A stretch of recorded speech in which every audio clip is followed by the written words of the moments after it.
Welcome to the second webinar of this two-part series. Part 2 of this series will focus on how the Wellbeing Policy Statement and Framework for Practice can support schools and centres of education as they initiate a wellbeing promotion process. Throughout this webinar, we will refer to the Wellbeing Policy Statement and Framework for Practice as the Wellbeing Framework. During this webinar, we will explore the wellbeing promotion process through whole school, preventative, which includes universal and targeted, approaches to wellbeing. We will look at the 4 key areas of wellbeing promotion and the roles and responsibilities of those involved. We will navigate how to use the school self-evaluation process with the wellbeing framework. And finally, we will explore a suite of resources to support this endeavour.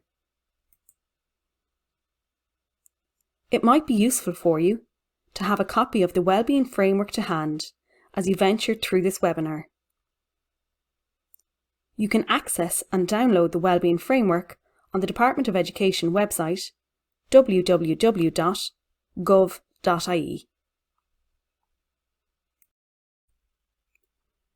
Research indicates that the most beneficial approach for school-based wellbeing promotion is one that is multi-component, preventative, and whole school by nature. These 3 approaches underpin the wellbeing promotion process as outlined in the Wellbeing Framework.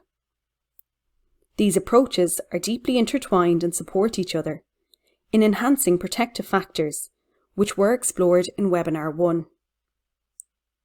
For more information on the evidence-based approach, turn to pages 13 and 14 of the Wellbeing Framework. The Wellbeing Framework is underpinned by the Continuum of Support model developed by the National Educational Psychological Service, or NEPS. Research advocates for the inclusion of both universal and targeted approaches to wellbeing promotion in schools and centres of education.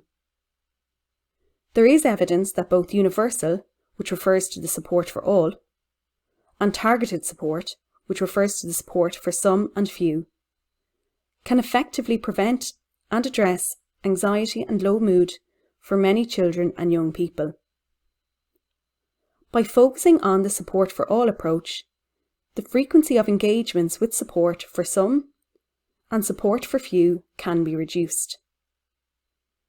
There is international evidence highlighting the efficacy of using this structure to promote well-being. You will find information on this on page 14 and 15 of the framework document. The department advocates a multi-component approach to wellbeing promotion to ensure that all the 4 key areas that contribute to wellbeing promotion in schools are given attention, which are highlighted here on this slide. The 4 key areas are culture and environment, curriculum, policy and planning, and relationships and partnerships. This multi-component approach will ensure a consistent and comprehensive method to looking at well-being in our schools.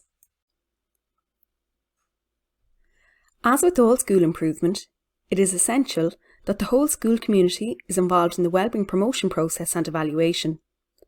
This includes all stakeholders: parents and guardians, pupils, students, and all staff. Page 25 of the Wellbeing Framework states that school leaders will have responsibility for implementation at primary level. At post-primary level, the student support team and school leaders will be responsible for implementation.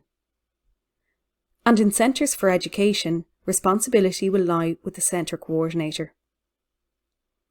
Even though the school leaders are responsible for its implementation, wellbeing promotion is the preserve of all school staff. The Wellbeing Framework is aligned with the SSE process. It recognises that wellbeing education occurs throughout life, and school can be a powerful context for healthy development.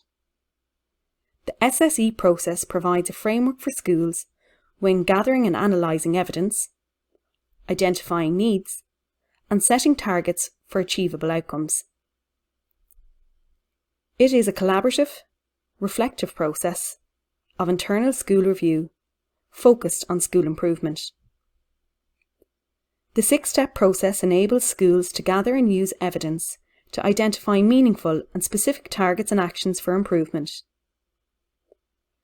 We would like to invite you to have page 39 of the framework open for reference to this section on the SSE process. Step 1. Identify a focus. Schools may begin the process from 2 different starting points, from a macro perspective or a micro perspective. At a macro level, schools may not have collected any data pertinent to wellbeing promotion and have not yet identified an agreed area of focus. They may consider gathering data across all 4 key areas to ascertain an area of focus within their school, being mindful to include the voices of all stakeholders. At a micro level, we know that schools are data-rich environments and may have data readily available which signposts a specific area of focus for wellbeing improvement. If this is the case, schools can build on this previously collected data. Choosing the right tools is essential in this step to gather evidence that is manageable, useful and focused. Typically, information should be gathered from a range of stakeholders, as this ensures that schools have sufficient knowledge to make accurate judgments. Data gathering methodologies may need to be adapted to ensure the voice of all stakeholders is heard, including those with special educational and additional needs. Some examples of data gathering tools are highlighted on this slide. These are non-exhaustive, and schools may identify many more alternative approaches to gather feedback. www.gov.ie and www.schoolselfevaluation.ie offer a range of data gathering optional resources. Ultimately, it is up to the schools to decide how best to gather data. Step 3.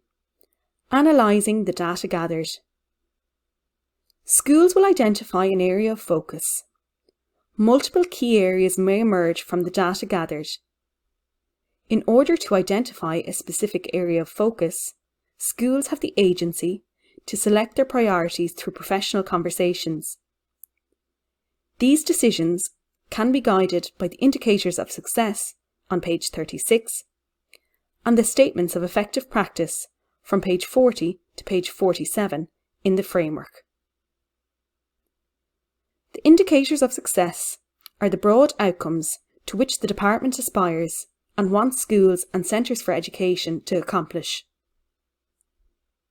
The statements of effective practice are key reference tools which help to standardise the approach of implementing and reviewing wellbeing promotion. These statements also provide management, teachers and other educational partners with real clarity about what is important and a language for discussing what is working well and what needs to be improved. It is at the discretion of each school to decide which statements of effective practice for all, some and few, are relevant to their identified area of focus. We invite you to pause and open pages 40 to 47 of the framework to familiarise yourself with the statements under each of the 4 key areas.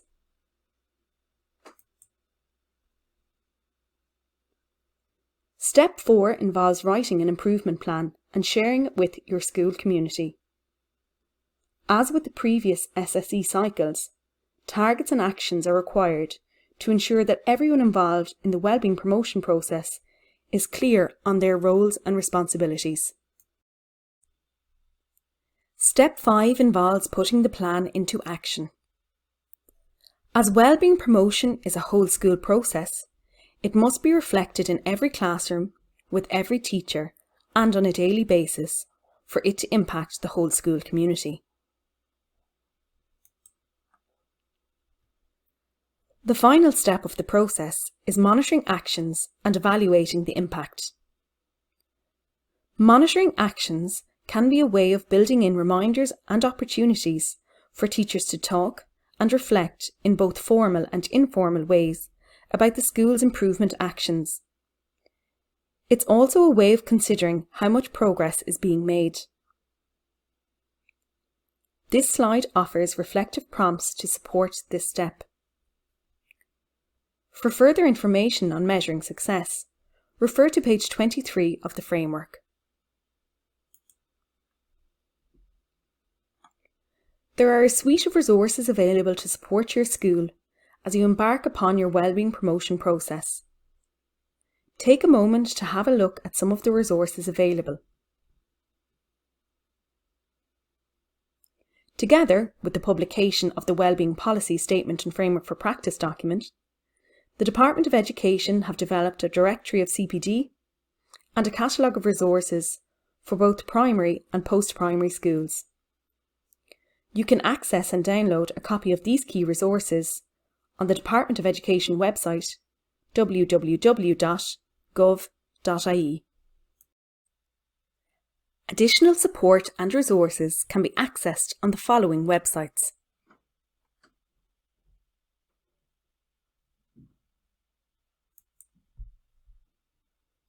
It is important to consider what your next steps might involve. This slide highlights some suggested approaches to initiate the process. These are only suggestive steps, and each school, with its bespoke context, will find its own path to initiate a wellbeing promotion process that best suits their own school context and needs.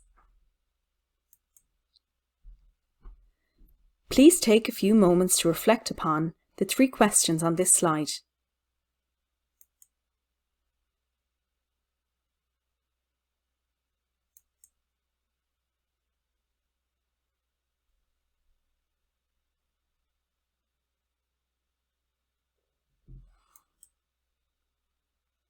You have reached the end of this webinar series.